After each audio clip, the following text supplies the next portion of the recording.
కాంచీపురం కామాక్షి దేవాలయం. ఇక్కడి ఆలయంలో బంగారు తొడుగులతో ఏర్పాటు చేసిన బల్లిని తాకితే సకల దోషాలు తొలగి పుణ్యం సిద్ధిస్తుంది అని భక్తుల నమ్మకం. పూర్వం గౌతముడనే మహర్షి ఉండేవాడు. అయితే ఈయన దగ్గర ఉన్న శిష్యుల్లో ఇద్దరు శిష్యులు నదీ తీరానికి వెళ్ళి నీటిని తీసుకొచ్చే సమయాన ఆ కుండలో బల్లి పడింది. అయితే ఈ బల్లి పడిన విషయాన్ని వారిద్దరు శిష్యులు గుర్తించలేదు.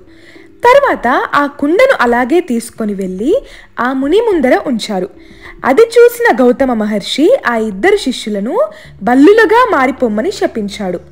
అప్పుడు వారు శాప విముక్తి కోసం గౌతముణ్ణి ప్రార్థించగా దానికి పరిహారం కాంచీపురంలోని వరదరాజు పెరుమాళ్ ఆలయంలో లభిస్తుంది అని సలహా చెప్పాడు.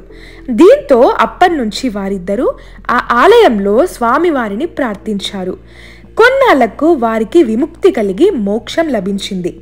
ఈ సమయంలోనే సూర్యచంద్రులు సాక్ష్యంగా ఉండటంతో బంగారు వెండి రూపంలో శిష్యుల శరీరాలు బొమ్మలుగా ఉండి భక్తులకు దోష నివారణ చేయమని ఆదేశిస్తారు.